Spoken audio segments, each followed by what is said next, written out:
At my daughter's beach wedding, just as the sun was sinking into the waves off the coast of Cape Cod, her new husband leaned toward me and said with a smirk, $50,000 for the luxury of being part of this celebration. Otherwise, you vanish from our lives forever. I blinked, trying to process the cruelty in his voice. Before I could respond, my daughter, my Rachel, added with a sip of champagne and a dismissive glance. Or, enjoy the peace and quiet of a retirement home. Your choice, Mom. They stood there in front of me like a pair of polished porcelain figurines, glamorous, confident, unshakable in their entitlement. I smiled, lifted my glass, and whispered, "You forgot one thing." The air around us seemed to still just for a second. A gust of sea breeze lifted the edge of my shawl, and the sound of the waves crashing behind us filled the silence that followed. Their faces palled, not dramatically, not instantly, but just enough for me to see at the flicker of doubt the edge of fear.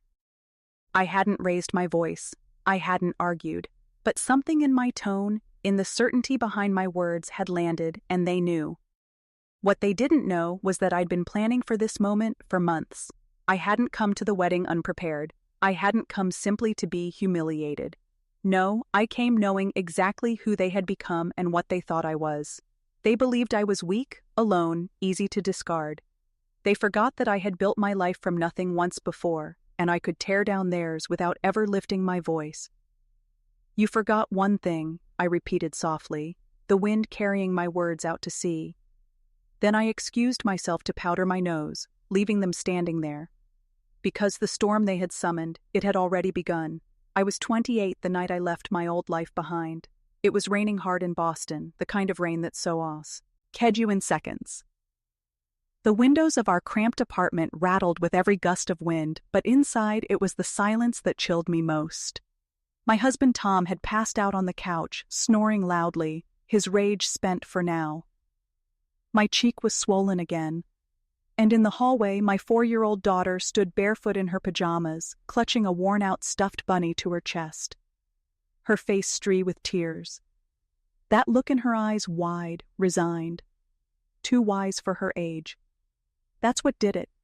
Not the bruises, not the yelling, but her eyes. And the fact that she didn't cry out anymore. She had already learned that being silent was safer.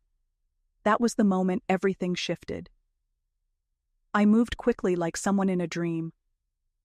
I grabbed an old duffel bag and packed it with what little I could.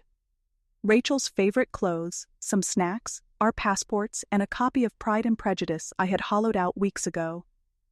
Inside were $237 in cash scraped together from grocery savings and tips I had hidden. When I lifted Rachel into my arms, she wrapped herself around me instinctively. "Are we going on an adventure, Mommy?" she whispered. "Yes, baby," I said, trying to keep my voice steady. "The biggest adventure of all." We disappeared into the rainy night, boarding a bus to Dorchester, where an old high school friend had promised us a couch for a few nights. It wasn't much, but it was enough. Weeks later, I found us a tiny apartment, just one room with a bathroom barely big enough to stand in. It smelled like cabbage and cigarettes. The wallpaper peeled, the heater clanked, but no one hit me there. No one screamed, and Rachel slept through the night. I found work at a diner serving breakfast from 6 o'clock to 2 o'clock, then changed into a thrifted skirt and blouse to answer phones at a dentist's office from 3 o'clock to 9 o'clock. I was exhausted always, but Rachel was safe, and for the first time in years, I could breathe. That was the real beginning of our story. Not the wedding, not the boutique, but that rainy night when I chose my daughter and myself over fear. Rachel got into Boston University on a partial scholarship. I still remember the day the acceptance letter came. She danced across our tiny kitchen, waving the envelope like a golden ticket. "I got in, Mom." I really got in. Her face was lit with joy, with pride, with the kind of future I had always dreamed she'd have. That night, after she fell asleep, I cried. Tears of happiness, yes, but also fear because the tuition still loomed large. And what the scholarship didn't cover, I would have to find a way to manage. By morning I had a plan. I picked up extra shifts at the diner, took on evening cleaning jobs at offices in Back Bay. On weekends, I worked the stockroom at a local department store. I kept going because that's what mothers do. And Rachel thrived. And Kimmy sees her a ding. She studied hard, made friends, even started dressing more professionally, sleek blazers, elegant heels. When she came home for visits, she'd tell me about her marketing classes, her group projects, her dreams of launching something big, a brand, a boutique, something elegant and modern. She spoke about it with stars in her eyes. After graduation, the call came at nearly midnight. I had just gotten home from a double shift and was about to collapse into bed. "Mom," she said, her voice trembling, "I think I found it." A storefront, small but full of character, exposed brick, original hardwood, big windows. "It's perfect," she said breathlessly. "I can see it all. The displays, the collections, the feel of it. But I need help. I need startup money. I know it's a lot to ask, but how much?" I asked. She hesitated. 97,000. The number knocked the air out of me. That was more than I had in savings. But then I thought of the one thing I protected all these years, my retirement fund. Modest but consistent. Every paycheck, every month, a little tucked away for some day that never quite came. I met with Sarah Miller the next day, my friend from high school, now a paralegal at a respected Boston law firm. Years ago, I'd let her sleep on my pull-out couch when her marriage fell apart. Now, she sat across from me in a downtown office reviewing the paperwork to liquidate my future. "You're sure about this?" she asked. "I'm sure." But Sarah wasn't done. She added something extra. "Partnership papers. You'll retain 51% ownership," she said firmly. "Rachel will be the face, but you'll be protected." I hesitated, but she insisted. "This isn't about control. It's about security for both of you." Rachel signed the papers without reading them. She was too busy dreaming. Months later, Rachel's closet opened with cheese platters, plastic flutes of sparkling wine, and a stack of handwritten invitations. I stood in the back watching her shine. The boutique was beautiful. She was radiant, and I was happy to be her silent partner because this was the dream, ours. For a while, everything felt like it was falling into place. The boutique grew slowly at first. Sales were modest. Rent was tight. Rachel worked 14-hour days, window displays, late into the night, back and forth with designers, running her own social media, answering emails herself. I helped in the background, restocking inventory after closing hours, keeping the books clean, paying for unexpected costs without ever mentioning them. Then one day, everything changed. A girl from college, Alyssa, I think, came by the store. She was one of those rising lifestyle influencers. She tried on a cobalt blue sheath dress and posted a photo on Instagram with some flattering caption. The next morning, there was a line outside the store. By that afternoon, Rachel had sold out. Suddenly, Rachel's closet was on the map. She was featured in local magazines. Other influencers dropped in. Customers came from across the city.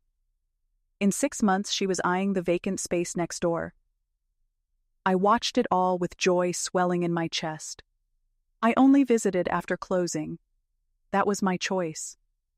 I knew I didn't belong to her new elegant world, the gleaming shelves, the minimalist decor, the polished customers and designer heels. I came late, wearing the same old sweaters and sneakers I'd worn for years, always careful not to disrupt. "Mom, you should come during the day sometime," Rachel would say casually. "Your world, not mine." I'd smile. I'm just happy to see it grow. But one night, I came by earlier than usual, holding takeout in a paper bag to surprise her. She was at the counter chatting with a customer. I stood quietly by the racks, listening. "You've created something amazing," the woman said. "How did you pull this off right out of college?"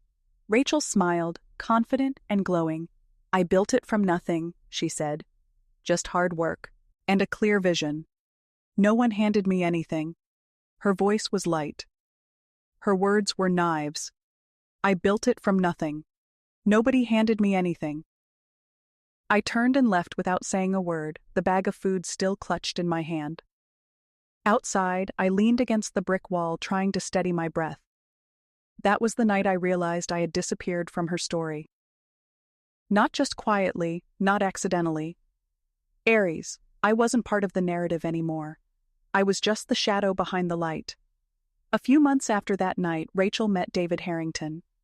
She introduced him briefly at a Chamber of Commerce gala where she was being honored as one of Boston's top entrepreneurs under 30.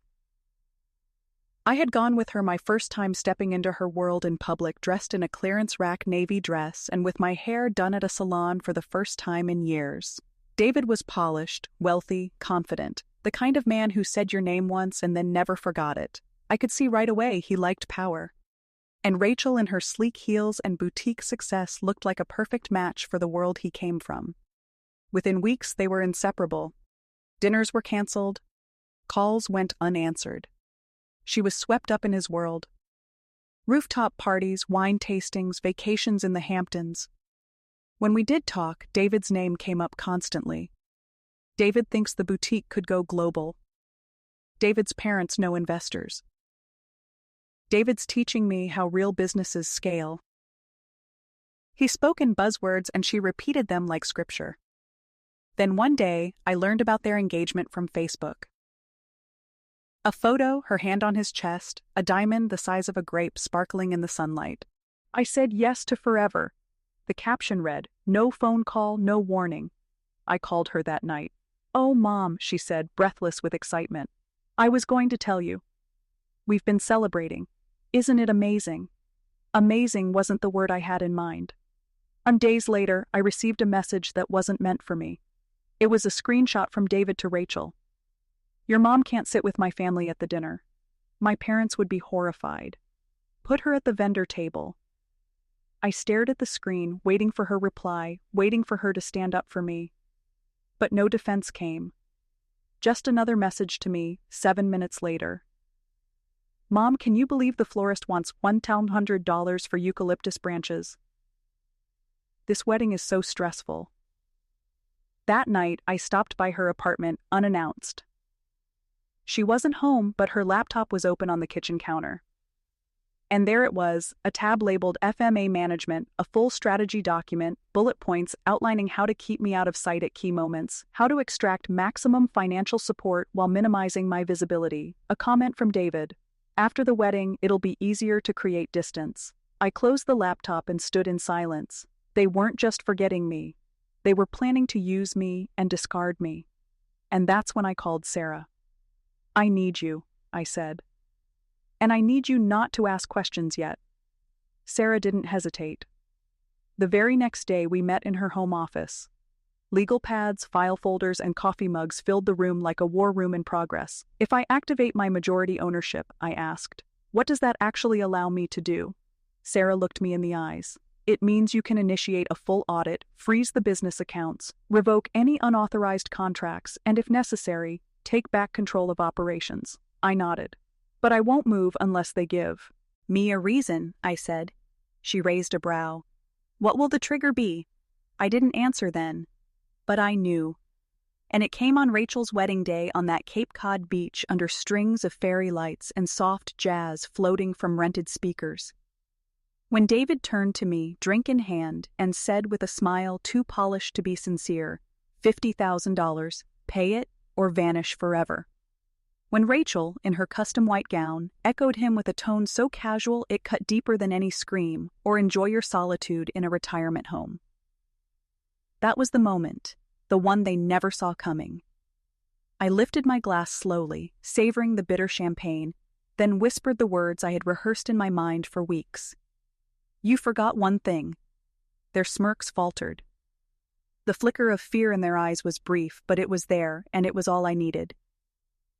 "I need to powder my nose," I said lightly. Then I walked away, heels clicking on stone, heart calm for the first time in years. Not out of revenge, but because the moment had arrived. The signal was ready, and so was I. I didn't go to the restroom. Instead, I walked past the marble-floored corridor, across the deck and down the narrow wooden boardwalk that curved between the dunes. There, Tucked in a small aloe facing the ocean, I sat on a weathered bench and pulled out my phone. The sun was setting, casting gold over the waves. I typed one sentence. Sand castle time. Within moments, Sarah replied. Understood. Package is delivering now. Legal team standing by. Are you okay? I stared at the horizon for a long beat, then responded. I will be. 7 minutes. That's how long I stayed on that bench. Just long enough to let go of the last strand of hope that my daughter would choose love over image, truth over performance. Then I stood, brushed the sand from my shoes, and made my way back to the reception. This time from a different angle, staying along the outer path to observe unseen. The unraveling had already begun. The wedding coordinator approached David's parents first. She handed them a sealed envelope with calm professionalism. This was delivered for you, Mr. and Mrs. Harrington. Similar scenes played out at tables around the venue. Every envelope went to someone who had unknowingly invested in Rachel's closet under David's guidance. Inside each envelope, a legal notice of immediate audit, notification of asset freeze, and Sarah's team's detailed explanation of financial irregularities and unauthorized actions. It didn't take long for concern to spread. David's father was the first to react. His face darkened as he read. He rose abruptly, napkin falling to the floor, and made his way across the venue with thunder in his eyes. Meanwhile, phones buzzed. Rachel's company email, now under my access, sent automated messages to all vendors, clients, and board members. Subject line, immediate business hold pending legal review. I stepped out of the shadows and walked along the edge of the gathering. David's voice was low and urgent, arguing with his father. Rachel stood frozen, holding her champagne like a shield, her face pale beneath the makeup. Then she saw me. Mom, she rushed over, panic rising. What's happening? Everyone's getting these insane emails about the boutique. I looked her in the eye. Not insane, I said evenly. Accurate. I'm exercising my rights as majority owner. David appeared beside her, jaw clenched, the smooth polish gone from his expression. What have you done? He hissed, voice low. I've protected my investment, I replied calmly. Did you think I wouldn't notice the unauthorized investors? The missing funds. Rachel's eyes darted. We can explain, Mom, please. It was just temporary. We were going to pay it back to fund David's side project. I said a real estate venture he wasn't confident enough to pitch to his own parents, so he funneled money from the boutique instead. David's face drained of color. Across the lawn, his father was now speaking furiously with a couple holding another envelope. You have no idea who you're dealing with, David said through clenched teeth. My family. Is that why your father looks ready to disown you? I asked, nodding in the man's direction. I wonder how he feels about you using a boutique as a personal piggy bank. Rachel looked at me, tears filling her eyes. Mom, she whispered. You have to fix this, please. Everything we've worked for. I cut her off gently. Everything I worked for. She reached for me, desperate. I'm your daughter, your only child. You can't do this to me. I paused. That old instinct to protect, to forgive, stirred for one final time. But then I remembered the spreadsheet, the vendor table, the silence after the betrayal. I already did, I said softly. You showed me what I meant to you. I just finally believed it. David's phone rang. Rachel's buzzed again. Emails, legal notices, repercussions. They spiraled into panic, and I turned and walked away. Through the chaos, through the whispers, through the shame that no longer belonged to me, my heels clicked across the wooden deck, steady and sure, not angry, not broken, just done. I left the reception without another glance. At the edge of the property, I slipped off my heels and stepped onto the cool sand, letting the ocean breeze wash over me. With every step away from that glittering disaster, I felt lighter, freer. 3 miles down the beach, Sarah waited in her gray sedan, the engine quietly running. She didn't ask questions, just smiled and opened the passenger door. We drove in silence for a while, the coast blurring past in the rearview mirror. I didn't need to look back. I already knew what I was leaving behind. Not just a wedding, not just a betrayal, but a lifetime of being needed only for what I could give. Now I was choosing something else. In a quiet town north of the city, a new storefront awaited, modest, untouched, mine. I would open something small, simple, built not on sacrifice, but on joy, not for anyone else's validation, just for me. Let Rachel have her spotlight. Let David rebuild his image. I had no revenge to save her, only peace to protect. For the first time in decades, I wasn't someone's mother, someone's backup plan, someone's savings account.